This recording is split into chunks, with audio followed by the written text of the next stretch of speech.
Alright guys, welcome to my vlog. Ang gagawin ko muna ngayon ay ang tutorial video.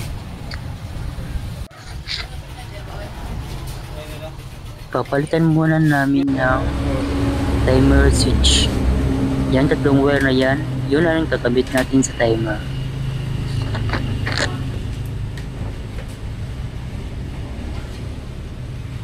Yan naman ang gagamitin nating timer.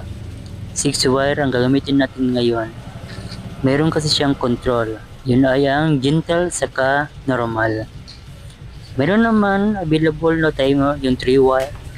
Kaso as of now, yan ang muna gagamitin natin, yung 6 wire. Alright, i-screw muna natin yung timer sa kanyang lalagyan.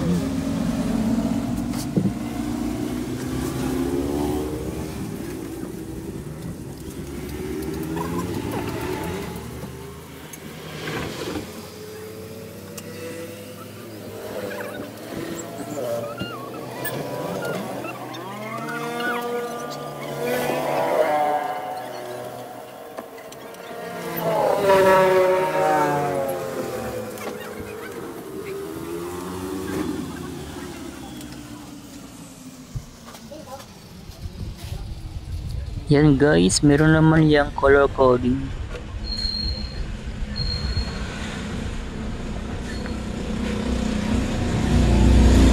Para yung tatlong wire nakabit na natin, may natitira lang na tatlong wire.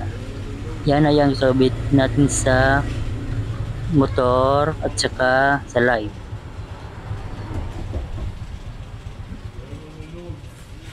Bali yung kulay pula at saka dilaw galing timer na wire, kukonek sa dalawang parehong dilaw, papunta yan sa motor.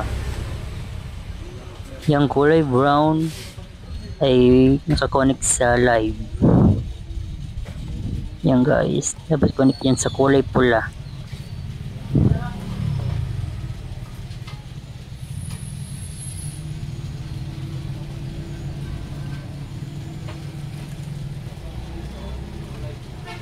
Okay, after makabit yung tatlong wire, ayusin na natin ang wiring.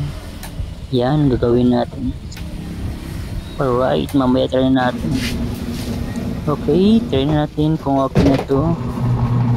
Yun, no? Hindi na maglabas si madam.